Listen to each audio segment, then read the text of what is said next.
BCS পরীক্ষায় পাশ করার পর থেকেই লোকের আমায় নিয়ে চিন্তা বেড়েছে। চিন্তার কারণ আমার স্বামী। ভদ্রলোক, খুব সাধারণ একটা মুদি দোকান চালায়। পড়াশোনা তেমন জানে না, নিজের নাম লিখতে গেলেও কেমন যেন ইতস্তত করে। এই তো সেই দিন পাশের বাসার ভাবি আমার জন্য মিষ্টি নিয়ে এসেছিল। অভিনন্দন জানিয়ে বলল, ভাবি একটা কথা বলি, মনে কিছু নিয়েন না। আপনি কত উচ্চমানের চাকরি পাবেন, আর আপনার স্বামী সামান্য একটা মুদি দোকান চালায়। আপনার সাথে তার আর যায় না। আমি তার দিকে তাকিয়ে মুচকি হাসলাম। অত্যন্ত স্বাভাবিক গলায় বললাম, আপনার স্বামীর সাথে মানায়? ভাবি চোখ বড় করে ফেলল। তীক্ষ্ণ দৃষ্টিতে তাকিয়ে নিজের খুব প্রকাশ করতে চাইল। ব্যাপারটা গায়ে মাখলাম না।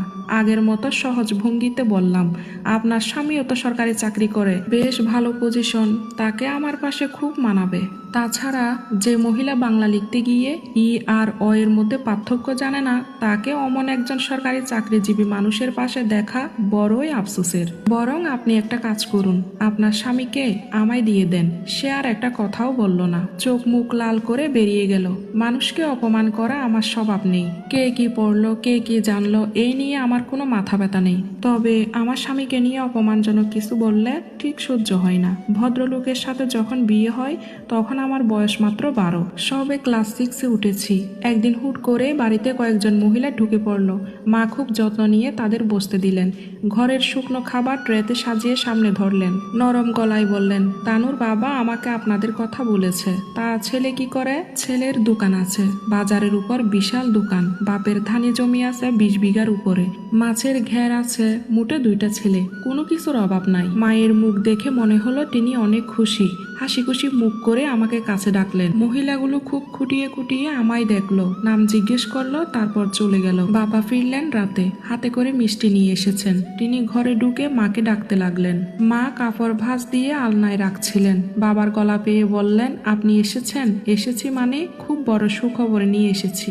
ওনারা আমাদের তানুকে পছন্দ করেছেন, পাকা কথা বলে এসেছি। আগামী শুক্রবারে বিয়ে। আল্লাহর কাছে অশেষ কৃতজ্ঞতা প্রকাশ করলেন, যেন খুব বড় কিছু পেয়ে গিয়েছিলেন। তার জীবনে আর কিছু চাওয়া পাওয়া নেই। বিয়ের ব্যাপারে কতটা বুঝতাম জানি না, তবে খুশি ছিলাম। খুশির ফাটল ধরল মতি আপার কথা। মতি আপা আমাদের পাশের বাড়ির, মাস 6 আগে তার বিয়ে হয়েছে। আপা বলল, স্বামীর সংসার খুব খারাপ রে। কথায় কথায় গায়ে হাত তুলে, মা বাবা তুলে বিশ্রী রকম গালিগালাজ করে। সত্যিই মারে? মতি আপা শাড়ির কুচি হাঁটু পর্যন্ত উঠিয়ে দেখালো, গরম পানি ঢেলে পুড়িয়ে দিয়েছে। আপার দোষ ছিল, চা বানাতে দেরি করে ফেলেছে। এসব কথা শুনে আমার গায়ে কাঁটা দিয়ে উঠল। মাকে বললাম, আমি বিয়ে করতে চাই না, একটুও চাই না। কারণ বলতে পারলাম না। বিনা কারণে এমন সুর তোলায় মা সেদিন আমাকে খুব মেরেছিল। হাতে দাঁত চেপে হিসিয়ে বলছিলেন, আমাদের মান সম্মান নষ্ট করবি না। ভয়, আতঙ্ক সবকিছু জড়িয়ে মানুষটার সাথে আমার বিয়ে হয়ে গেল। মা বলেছিলেন তার বয়স খুব বেশি না, আমার চেয়ে মোটে 12 বছরের বড়। বাসর রাতে ভদ্রলোক আমার অবস্থা দেখে ঘাবড়ে গেলেন। ভীষণ ভয় নিয়ে তাকে প্রশ্ন করলাম, আমার গায়ে গরম পানি ঢেলে দিবেন না তো? আমি খুব তাড়াতাড়ি চা বানিয়ে দিব বলেই কেঁদে ফেললাম। তিনি খুব কোমল গলায় বললেন, তোমার মতো পুতুলকে কি কেউ মারতে পারে? মারে তো। কে মারে? মায়ের কথাটা বলতে পারলাম না। মা নিষেধ করে দিয়েছিলেন। তিনি আমায় আর ওই প্রশ্নটা করলেন না। সহজ গলায় বললেন, স্কুলে যাও তুমি? আগে যেতাম, বছরের শুরুতে নতুন বই নিয়ে এসেছিলাম। এখন আর যাব না। মা বলেছে বিয়ের পরে পড়াশোনা করতে হয় না। পড়াশোনা করতে হয় না এ কথা তো মা বলেছে। তুমি কি বলেছ? তুমি কি পড়তে চাও? হ্যাঁ না কিছুই বলতে পারলাম না। জুবুতুবু হয়ে বসে রইলাম। মতি আপা আরো কিছু কথা বলেছে। কি কুৎসিত কথা, সারাক্ষণ শুধু ভয় লাগছে। তবে তেমন কিছুই হলো না। উনি আমায় একটা গল্প শোনালেন। এক লোক ভুল পথে শহরে চলে গিয়েছে। গাড়ি দেখে তার নাকি গাড়ির নিচে পড়তে ইচ্ছে করছে। ঝকঝকে পিচঢালা রাস্তা। সে হুট করে রাস্তার ভিতরে শুয়ে পড়ল। লোকেরা ধরাধরি করে তাকে একপাশে নিয়ে গেল। খুব হাসির গল্প। হাসতে হাসতে আমার চোখে পানি চলে এলো। তিনি বললেন, অনেক রাত হয়েছে, ঘুমিয়ে পড়ো, সকাল সকাল উঠতে হবে, কাজ করতে হবে। এই তো আমি রান্না করতে পারি, চিন্তার কিছু নেই। ভদ্রলোক হাসলেন, অসম্ভব সুন্দর হাসি, তাকিয়ে থাকতে ইচ্ছা করে। পরদিন সকালে ঘুম থেকে উঠে উনাকে আর দেখতে পেলাম না। শাশুড়ি মা বললেন কাজে গিয়েছে, বলেছে ফিরতে দেরি হবে। সত্যিই দেরি হলো। তিনি ফিরলেন সন্ধ্যায়, কাঁধে করে আমার বইপত্র নিয়ে এসেছেন। আমার খুব আনন্দ হলো। ঝলমলে গলায় বললাম, আমার বই নিয়ে এসেছেন? হ্যাঁ এসেছি। তোমার যতদিন পড়তে ইচ্ছা করে করবে তুমি পড়বে, কেউ তোমায় কিছু বলবে না। মা কিছু বলবে না? না, রিনিও তোমায় কিছুই বলবে না। আমার পড়াশোনা নিয়ে শ্বশুর বাড়িতে ঘোর আপত্তি ছিল, এই কথাটা আমি বুঝতাম। আড়ালে আবদালে সামনে পেছনে সবাই এসব নিয়ে আলোচনা সমালোচনা করত, তবে সরাসরি কেউ কিছু বলার সাহস পেত না, কারণ আমার স্বামী টিনি খুব রাগী মানুষ। কেউ নাকি তার চোখের দিকে তাকিয়ে কথা বলার সাহস পায় না। কথাটা প্রথম প্রথম আমার একটুও বিশ্বাস হতো না। অমন হাসি খুশি একটা মানুষ রাগী হয় কিভাবে? ধীরে ধীরে বুঝলাম সত্যিই টিনি অনেক রাগী, তবে আমার সাথে না, অন্য বাচ্চাদের সাথেও না। যারা ভুলভাল কথাবার্তা বলে কাজকর্ম করে তাদের সাথে রাগী। দেখতে দেখতে আমার বিয়ের 2 বছর কেটে গেল। এই 2 বছরে টিনি আমার গায়ে হাত তুলেননি, কড়া ভাষায় একটা কথাও বলেননি। স্কুলে যাওয়া নিয়েও তেমন কোনো অসুবিধা হয়নি। তিনি সাইকেলে করে দিয়ে আসেন, আবার ছুটির সময় গিয়ে নিয়ে আসেন। প্রতিদিনের মতো সেদিনও স্কুল ছুটির পর মাঠের এক কোনায় দাঁড়িয়ে তার জন্য অপেক্ষা করছিলাম। তিনি আসতে অনেক দেরি করলেন, সারা গায়ে রক্ত মাখা, ডান পায়ের হাঁটুর নিচে অনেকখানি কেটে গিয়েছে। আমি তার অবস্থা দেখে চমকে উঠলাম, ব্যস্ত গলায় বললাম, কি হয়েছে আপনার? কিছুই হয়নি, বাড়িতে চলো।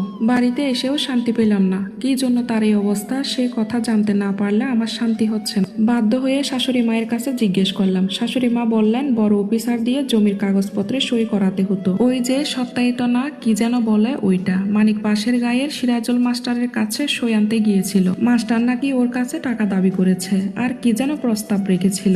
এক কথায় দুই কথায় মানিক খুব রেগে গিয়েছিল। পরে সিরাজুল মাস্টারের পোষা ছেলেরা ওকে খুব মেরেছে, ওনাকে মেরেছে। এই কথাটা আমার একদম সহ্য হলো না। রাগে ফুসফুস করতে করতে পুকুর পাড়ে চলে গেলাম। ঠান্ডা পানিতে ডুব দিলে রাগ কমতে পারে। রাতে আমি ওনার হাত ধরলাম, জড়ানো গলায় বললাম, আমি অনেক বড় অফিসার হব, ওই সিরাজুল মাস্টারের চেয়েও অনেক বড়। তখন সই আনতে আপনার আর ওনার কাছে যেতে হবে না। আপনাকে কেউ কিছু বললে আমার অনেক কষ্ট হয়। ইচ্ছে করছে ওই মাস্টার আর ওদের ওই ছেলেগুলোকে খুন করে ফেলি। তিনি আমাকে জড়িয়ে ধরলেন এবং প্রথমবারের মতো হাউমাউ করে কাঁদলেন। জড়ানো গলায় বললেন, সব কিছু দিয়ে দিলেও তোমায় কাউকে দেব না।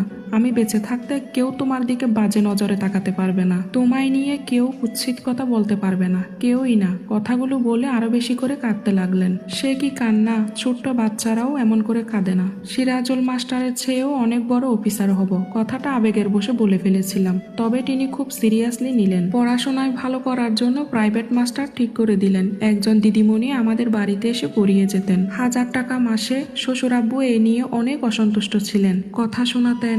একদিন মানিক তাকে বলে বসলেন, সংসার থেকে তানুর পড়াশোনার খরচ দিতে যদি অসুবিধা হয় তাহলে আমাদের আলাদা করে দিন। ফাইজুলকে যেমন মাস শেষে বেতন দেন আমাকেও তাই দিয়েন। ফাইজুল দোকানের কর্মচারী, জমি জমাও দেখাশোনা করেন। শ্বশুর আব্বু সত্যি আমাদের আলাদা করে দিলেন। মাস শেষে বেতনের বাইরে 1 পয়সাও দিতেন না।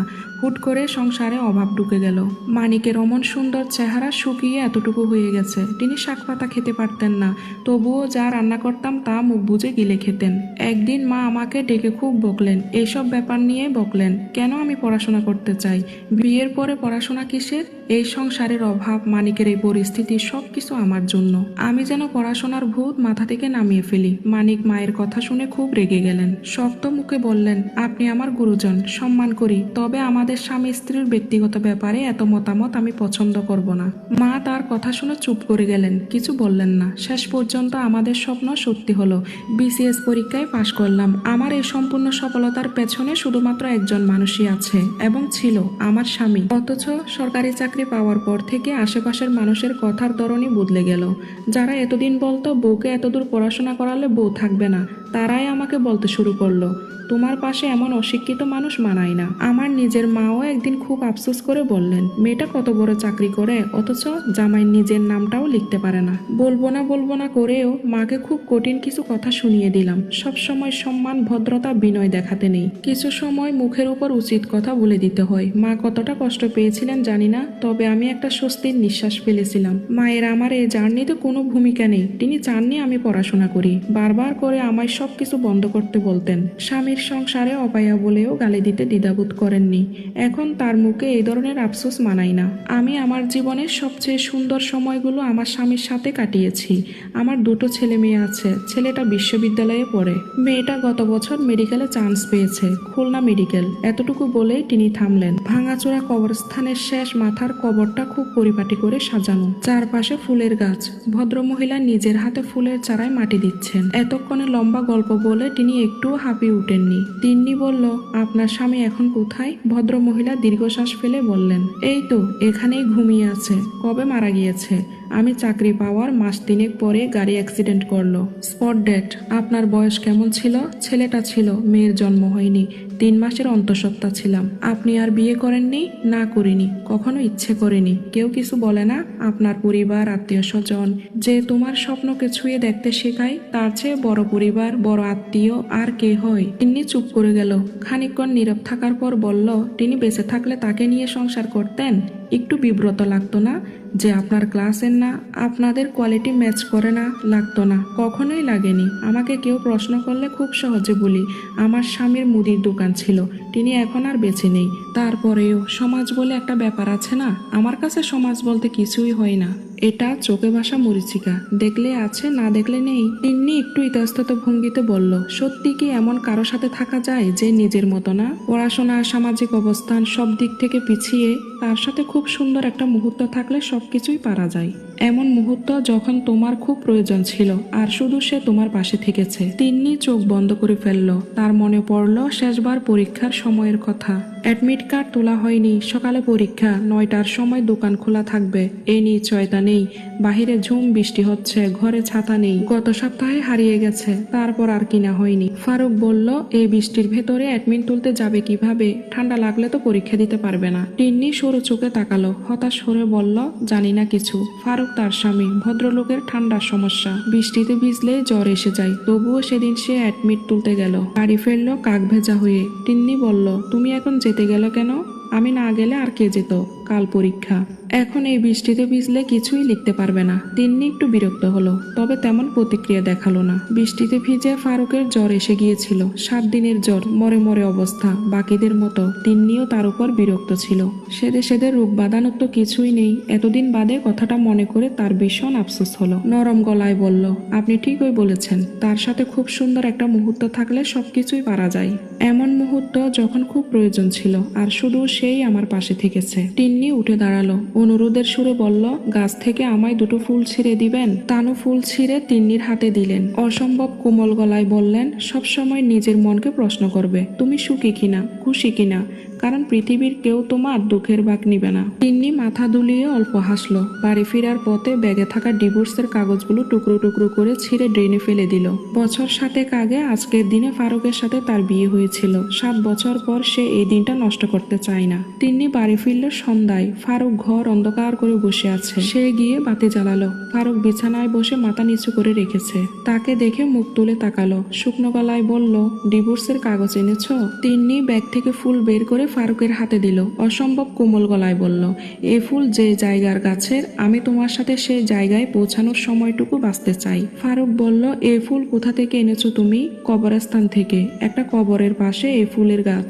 এক মহিলাকে দেখে ওখানে ঢুকেছিলাম, ফেরার পথে নিয়ে এলাম। ফারুক বিস্মিত মুখে বলল, কবরের পাশ থেকে ফুল তুলে এনেছো? তুমি জানো না এই ফুল গাছ কতটা ভালোবাসার, কতটা বিশ্বাস, কতটা ভরসা আর কত লড়াই, কত ত্যাগের। জানাবে আমাকে? তিন্নি কোমল হাসলো, অস্ফুট স্বরে বলল, অমন করে ভালোবাসবে?